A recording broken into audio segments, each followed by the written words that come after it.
This week we'll be talking about how many woohoos does a Chris have to woohoo before we accept him as Mario's new voice in the new Super Mario Brothers movie trailer. Mm. Overwatch 2 launch being a garbage truck on fire going downhill with no brakes. Boy. Hideo Kojima confirms the star of his next game. Is it a sequel to Death Stranding or that rumor overdose game? We'll see. Remaster and remake seasons in the air with rumors of Horizon Zero Dawn remaster in the works. CD Projekt Red announces a bunch of games in hope that we forget how terrible Cyberpunk 2077 launch was.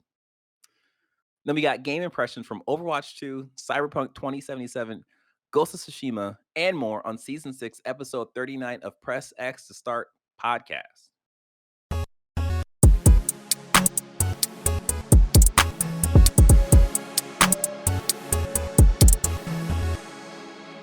What's up, everyone? I'm your host, DJ, aka Sexy Bad Choices, aka Stealing Marcus's Fit. Who else is here? You raggedy bitch. It's your heavyweight champion from Witch Nigga, California, aka the janitor because we watch niggas, aka Shitty Bang Bang, Marcus Ellison. Oh.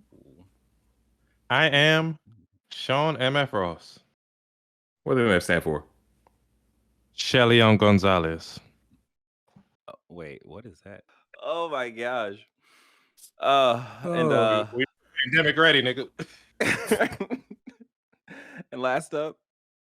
Hi everyone, it's me, Avery. Nailed it. All right. Now you know who we are. Press X Start Podcast is a weekly show. It's a weekly show where we talk about the latest game news, review the biggest games, and give you our thoughts on the games we are playing. Our goal is to expand the video game media landscape through an underserved point of view. If you like what we do and are watching on YouTube, you can support us by liking the video, subscribing to our channel, and hitting the notification button. If you are listening, we would appreciate you pausing this podcast and leaving us a review on Apple Podcasts or the podcast service you are tuned in on. If you want to join us in our conversations, you can join our Discord at pressx2start.com/Discord. So do that thing. I will have a review for you guys next week. I kind of came in on fire, so I didn't have that part ready. So it is what it is. But what we do have ready is now it is time for us to talk about the games we have been playing. And I think it's only fitting that we talk about the game of the week, Overwatch 2. All right, guys, tell me how Overwatch 2 is because I haven't been able to get into that goddamn game. So what's up? Talk to us about that title screen. Look at that queue number. Man. That was just funny at first. Yeah, like Sean, you've pretty much played the most out of all of us. You've been the lucky child out of the bunch that's been able to actually stick through and actually get in and play some games, right? Yeah, Marcus? I've played pretty much every day since it has launched. Oh, there you go. Better than me. I've seen that title screen every day since launch. I mean, it's Overwatch minus one person. I'm not sure if that's better or worse now. It's worse. It's weird. It's like we talked about this when the original betas came out, and I played it. And I'm like, it's weird. It sucks to be a support, and if somebody plays support, it still sucks to be support because, like, it's like unless you're playing Lucio or Moira, otherwise it sucks to be a support. But it's like, a more. You have one less person to heal, but at the same time, I don't know. Go ahead, Avery. It's less people to focus on.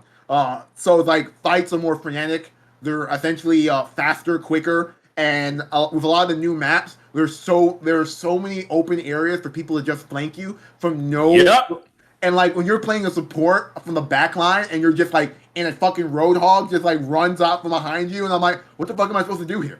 I can't do anything here. Yeah. And like here's a big thing. Me, Marcus, and Sean have played this. I play a lot of it. I haven't played as much as Sean. I haven't been playing every day, but like when I got my thing to work, I put in like maybe 3 to 4 hours to just relitigate. I even tried some ranked, and I'm like, it reaffirms that I just don't like playing Overwatch when I'm not playing with people because it's like it's such a frustrating experience to play healer and like you're winning. You're like I'm playing Baptiste. Like I can do splash damage to a group of people. I can do some good healing. But if you all run and take your ones halfway across the map, I can't do anything. And when I'm playing push, and it's so easy to get flanked on push that I'm just getting attacked by a roadhog from behind, I can't do anything. And if you start complaining about healing, I'm just gonna be like, "Hey, yo, dude, fuck you." Like, stay with the group. What are you doing? Why are you over here trying to flank by yourself? Like my ranked experience was so bad because it was like I'm playing healer, I'm trying to get my shit to work, and like a team's not doing it, so I just rage quit, played Moira for fucking 3 matches in a row, and just played by myself. And like no one could complain about my damage and my healing because both of them are super high because I'm just fucking healing myself. Fuck. Yeah, I got you. I was gonna play ranked, but I said let me wait until y'all actually get on. It is frustrating, like he said, trying to be healer and everybody's trying to go off and do their thing. Did Overwatch 1 have pinging? No. Okay, so this is something new. It did. I thought I'm not so like not like Apex pinging, but like you can't just say like there was no pinging. You can ping. I mean, you can say you can have voice lines, but what he's talking about is I'm pointing my reticle at the map and pinging something, which I think is actually useful. I need to figure out my keybinds to get it to be more intuitive. And now I have to stop moving in order to ping some shit. Yeah, and I'm so used to Apex. That shit is magnificent in Apex to be dead ass honest. Yeah, they have that shit. Huh? Yeah, they have that shit down pack on Apex where you can either double tap to point that the enemy is there, tap it once to say we're going over here, or if you hold it down, more shit comes up. Well, the problem is also this is a team shooter. Like it's Apex there's just certain things. No, but like it's not a battle royale team shooter. Like there's things you might need to ping, like, okay, you're being attacked or you're being flanked or whatnot, but like really you're kind of just doing the same loop. Like there's certain things that they changed with Overwatch where I'm just kind of like you didn't to your point, like me talking about a roadhog just showing up behind me. I ping that roadhog, I'm still dead. Like there's no way anyone's gonna react and like save me from this. Like there have been times where I ping shit early enough. There have been times where I ping shit early enough, and if they would be paying attention, it would turn the tides or something. But me saying over here, that means nothing if we don't play normally. Exactly. And you don't know the sound of my voice, and you're not aware of where I am. I feel like the ping was more helpful for me when I was playing. It's just that because the ping alerts everyone, and it's the ping alerts UI, everyone, so, and I guess it shows on your screen. Also, I watched y'all like just playing Apex with y'all. When y'all would ping, sometimes it'd be like multiple, like repeatedly, so you would actually really hear it. Whereas I feel like with Overwatch, it's like you get the one ping, and you hope someone hears it. I think Apex is a better version of contextual ping. Like in Overwatch, like if I ping something and I miss the reticle on top of the person, it's just gonna ping a direction. It's not gonna say if I ping the roadhog. Oh, there's gonna be a roadhog icon. Like, oh, roadhog is right here. But if I miss ping and I ping to the side because I'm playing Moira when you don't aim on that character, I'm not gonna be able to do it. It's just gonna be I'm just pointing in this direction. There's no context here. Look at this bus. Right. I've been spoiled by Apex.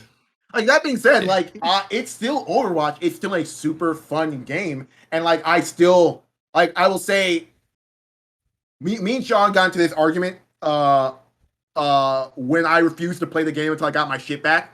He was like, just play the game. I'm like, motherfucker, I play hard support. I have none of the characters I play. Well, I'm not going to have fun playing this game. Time to learn some new ones.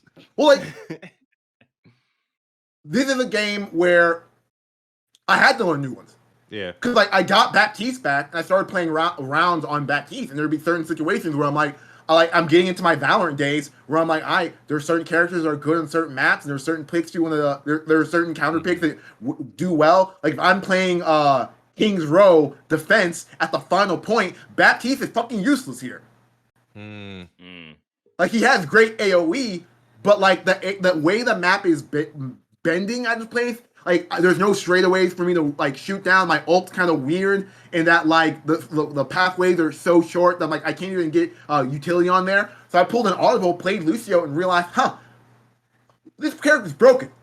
Like, I knew Lucio was broken from beta. I knew Lucio was broken from the beta, but like he's fundamentally, I can heal and shoot, and he still has CC. So I'm like, so especially on that map, it's like, oh, this is fucking broken. Control. Oh, This character's kind of broken. Like which is funny because Lucio always gets put in like mid tier as a character. That's because he's not a skill based character. Like in terms, like Kiriko is a great example of a character who has insane DPS. She can 3 headshot any character in the game, but I think they get the headshots. So she's a skill based character. Well, Lucio is. Right. I'm never going to pay attention to Lucio's healing numbers during a match because of like if like 4 people standing next to him, he's going to be doing passive healing at all times. This is not like me playing Baptiste where I'm like, I gotta aim my gun and make sure I hit the right splashes on you. Or like when I had to play Ana, and I'm like, if you can't aim, an effective, I can't. An effective Lucio though knows the difference between, like, admittedly he's my main, so I'm gonna be like defensive, but it's just like I feel like there's way too many Lucios who will just stay on speed the entire time and try and play like a fucking Reddit player, and they'll just be skating around and being useless and trying to snipe. Yeah. But like Reddit, his views are not representative of the rest of the game. No, there was literally a type of Lucio player called a Reddit Lucio player, and he's they're always the ones that are trying to get those cheeky kills and then skate away. Mm-hmm. Well, I realized when I was playing him that I used speed to get us to the point and then switch over. So I mean, but even outside of like just using speed to like transport, like there's smart ways to use speed. Like if you're in a choke and you're having a hard time getting through it, if you have a good tank with you, you can use the speed to like get you through that choke and catch somebody off guard, or like it's just like knowing when to switch on and switch off. He also has a really great initiator ult. Like you can use it as a save the day ult, but like just initiating into a fight with beat, right? In that like we're all gonna be on full health for the next 5 to 10 seconds. There's nothing you can do about it. It's like incredibly useful. Like that's one of the things I discovered when I started playing Yuzio and how broke I thought he was broken compared to the other healers I'm used to playing, and I can only damage or heal the same, or I had to pick a lane. Whereas like I beat in, I'm on heal, I fucking raise the roof, and I'm still shooting the entire fucking time. So I'm like, so you can do so much with this kid. I'm like right now, like as I'm redefining my role as a like main support player, I'm having to learn other support roles that I normally just ignored when I was playing Overwatch 1. I played fucking Baptiste and heal everyone behind, or I played Moira and I stopped caring about healing and I played her like a fucking Soldier 76, running it down mid. But like I'm getting more acquainted with playing a lot of the other support roles, which are great. Yeah. I was just gonna say, like, my Overwatch 2 experience so far, even though I played the least out of the 3 people that actually got in, I think I played maybe like an hour, if that.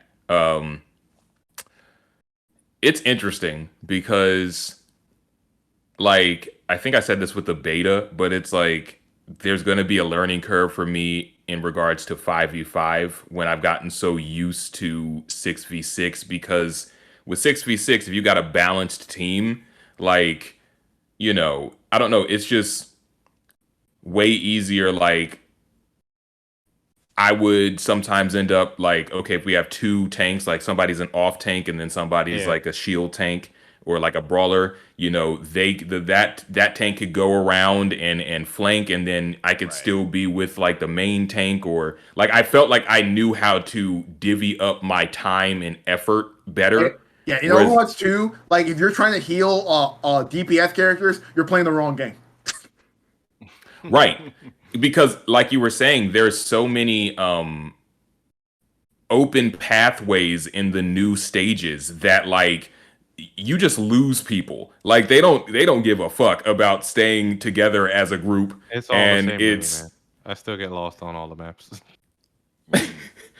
But it's just the more it's you just play, that will get better for you. yeah, I'm sure over time, like I'll acclimate myself to it. But I was expecting more of a lateral move into Overwatch 2, but like I feel like I gotta regain whatever like true juice I had in Overwatch 1 now because like I'm not nearly as like I'm not struggling nearly as much as I did when I jumped into Overwatch 1 initially because I just was learning everything. But it's still just like, okay, I just need to get this shit together again.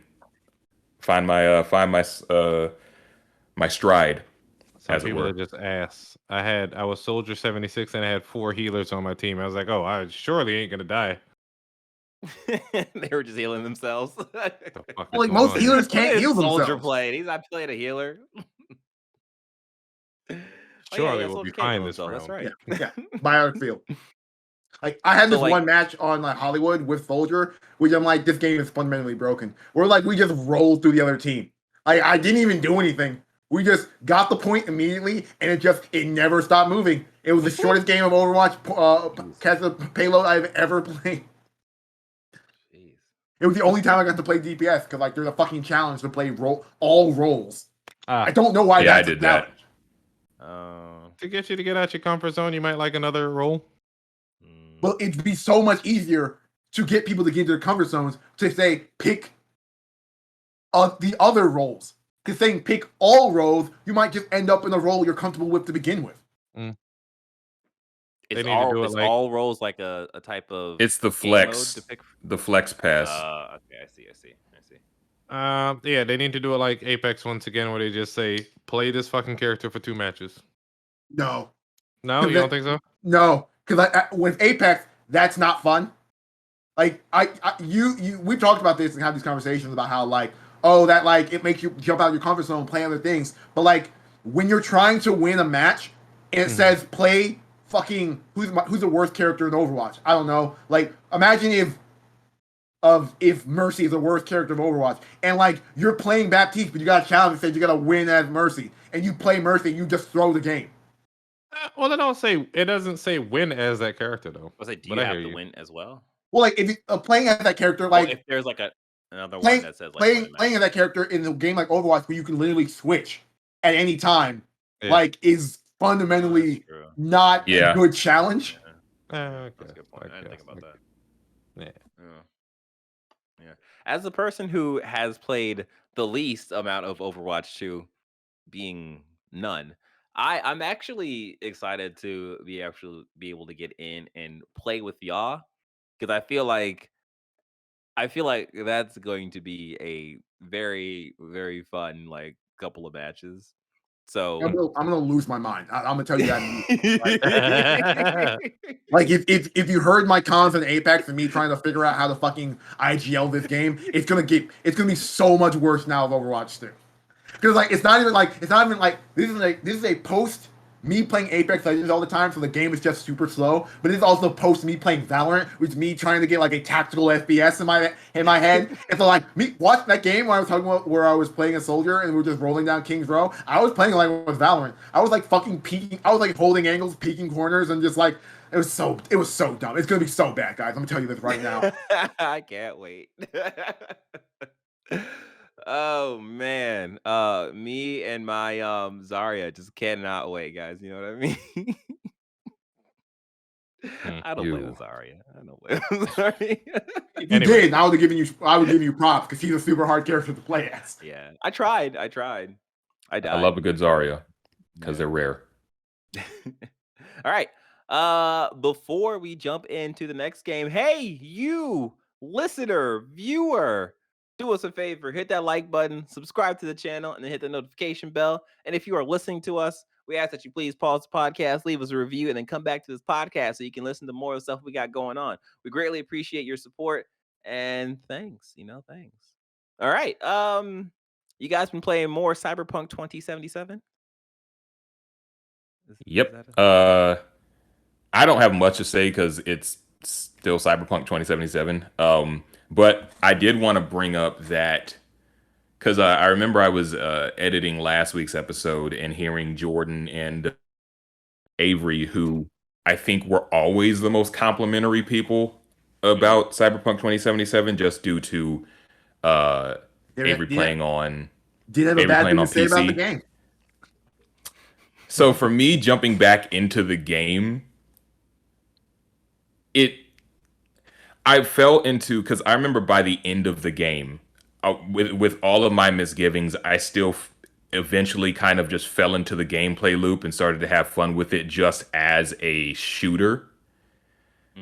But like, after all of this time and all this hullabaloo and all this change and upgrade to PS5 and everything, that game still feels janky as fuck to me. Like, it's just like No.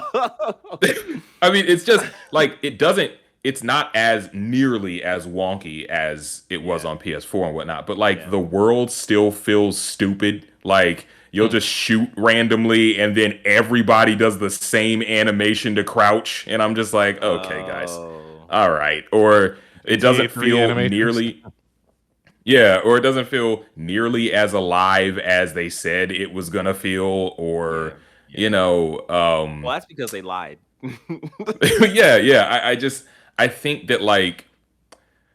that I'm curious to see what they do going forward, like with the next Cyberpunk game. But like this game, I feel like it's like tainted meat. It's like they washed it off so it looks better, and if you've been eating tainted meat and you've gotten used to it, then sure, it is what it is. But it's just never, to me, going to be as good as it ever could have been. And then it's even worse now because I watched Edge Runners, and that story is so much better than the Cyberpunk 2077 story. So I'm just like, now I'm just mad playing as V. I'm like, man, this could have been fucking Daniel. Like, like I could have actually cared about the main character. If you cared, you remember his first name. Oh yeah, is that? It's David. I'm sorry, David. I'm sorry, David. Martinez. David Martinez. My bad. But yeah, still, I could actually, I don't know. Like, it's Cyberpunk 2077 is always just going to be a game of like wasted potential. I stand by that Deus Ex Mankind Divided is a better version of Cyberpunk 2077 than Cyberpunk 2077 is. That being said, I still have so much fun with this game. I haven't, because of the Overwatch thing, like I haven't been playing a lot of Cyberpunk, so I'm still like literally at the end. Like my save is literally on the Pan Am set sequence of the game, because that's really where I left off before all things fell apart. And when it comes We're to at the same place in Cyberpunk. Huh.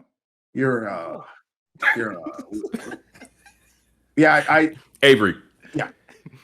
This is how I compare, or how the analogy I'll use for Cyberpunk. For me, Cyberpunk is like Alpha Protocol, where it is a game that is fun.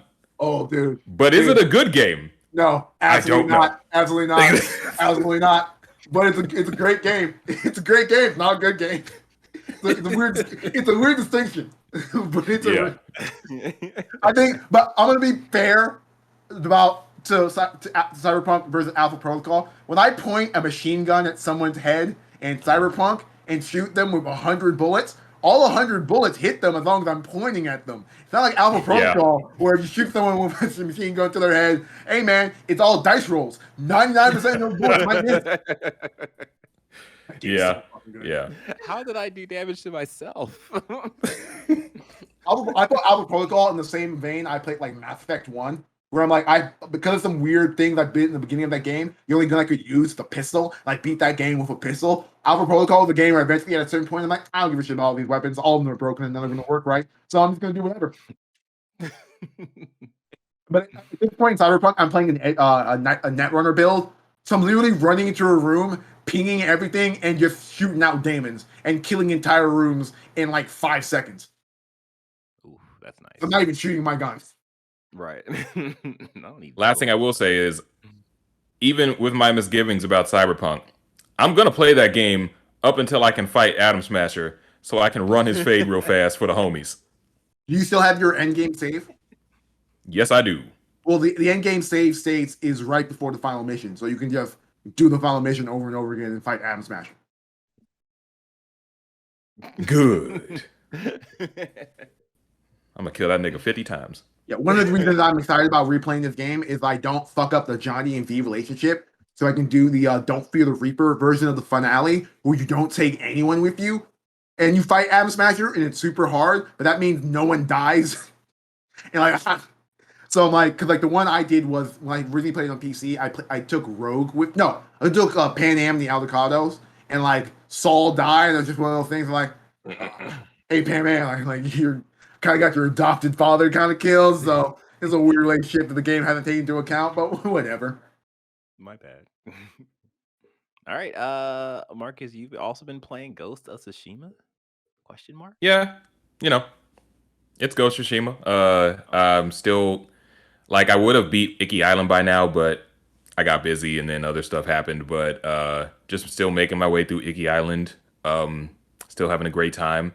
Still running everyone's fades. Like now it's gotten to the point where at any given opportunity I have to call people out, I just do it. And then also, hey, what's your name?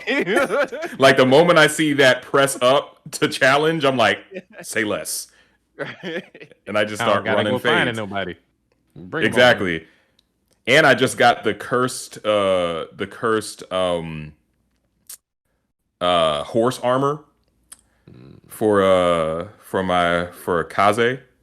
And so I'm just charging people with the homie, and I'm having a good time.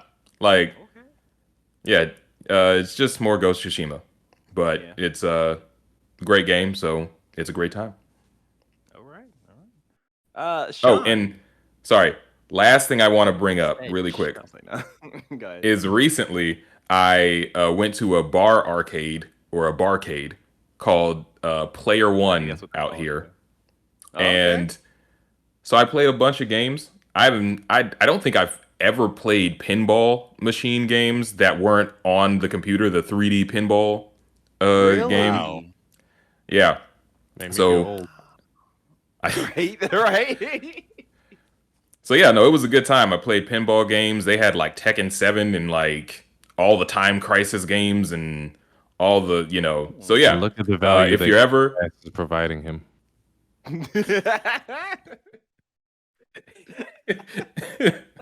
Shut up. If you're ever in LA, there are several barcades, but Player One or the One Up, I would highly recommend. Okay. That's pretty cool. Yeah. How much did they pay you for that endorsement? More than y'all pay me.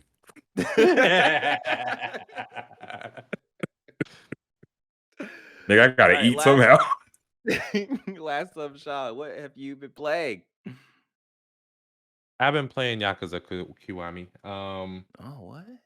When did you start playing that game? I just had one major complaint. I'm not even gonna talk about the gameplay. I mean, I've been doing a lot of some of the sub stories or whatever the hell you want to call them, mini stories. I'm really fucking upset that this game does not have autosave. Oh, it's still bothering you? I fucked up. Oh, you lost. So Oh no. I did a number of mini stories, and I even got the achievement for like doing whatever. I don't even know how far in I was, but I decided to. I was messing around with Overwatch 2 trying to get it fixed, and I launched it by accident. And I had not saved because I kept on just putting Yakuza into sleep mode. Yeah. And immediately I realized I messed up, and I'm like, God damn it. Damn. That is one thing I will say I wish PS5 had. Xbox has. God damn it. I've You been heard kind of about going the- back and Have you heard about the quick resume problem? No. Apparently, if a game has if a game has online functionality, quick resume fucks it up. Oh. So like now Really? now Xbox is putting in an add-on to the Xbox ecosystem to check to not make it an automatic thing for quick resume to function in, and like something you have to trigger to function in. Oh no. That's terrible. Okay. Like I've been kind of going back and forth in terms of and this is just purely like just a side note UI thing with PlayStation 5, where I like being able to go down to the whatever XMB bar, whatever they want to call that media bar thing, and then like Yeah, click on another yeah, game to play. yeah. But part of me kind of wonders, man, there really should be a like, are you Quick. sure prompt Yeah. to like make sure that like, hey, look, Have you saved your game? Oh yeah, shit! right, yeah, Right, it's I like, didn't. hey, you're gonna be switching games, so make sure that if you're switching games, you're good to like switch games. And like, because like there was a Yeah. time where I think I was playing some game and I was fumbling the controller because like London was also grabbing the controller and she Mhm. pressed the PS button. So like I almost switched games mid like whatever game I was playing. And I was just like, oh my God, London, we would have had to square up. Like, don't do that again. But I caught it in time, pressed that circle button. Everything was fine. We're fine. We're good. We're good. We talk to each other and everything. We're fine. But like it's like, man, I realized there should probably be a prompt there. There should be a like, are you sure prompt? But yeah, PlayStation. If you do that, just hit my PayPal, or my Cash App, or my Venmo, any of them, or Now I just give gotta me a look up credit. which Yakuza games got autosave because boy, I'm be Like a Dragon has autosaves. Mm. Yeah. So there's one. There's one. All right. thank you. That has been what we've been playing. That's it. We did it. We nailed it. And that has been our episode for the day. We hope you enjoyed this episode as much as we enjoyed making it. Don't forget to rate and review on your favorite. Rate and review. Yes, don't forget to rate and review on your favorite podcasting app. That is pausing this podcast. That is leaving a review. And that is giving yourself a high five on the back. You figure it out. And then after you figure it out, can you please, and if you're do this if you're watching us. If you're watching us, you like the video, you subscribe to the channel, and you hit the notification button. Thank you. Yeah. So if you miss any of this, you can find all those details and more on our website at pressx2start.com. Again, if you think we are cool and you're like, hey man, I want to talk to these people outside the podcast stuff that I'm listening to, you can join our Discord. It is at pressx2start.com/Discord. And it will take you to our channel and we will accept you and we will start talking to you. Yeah, something like that. Well, I think that's it. I think we did it. Thank you for listening to us chat, and you have a great day and play some games. Uno out. Yeah. Oh yeah.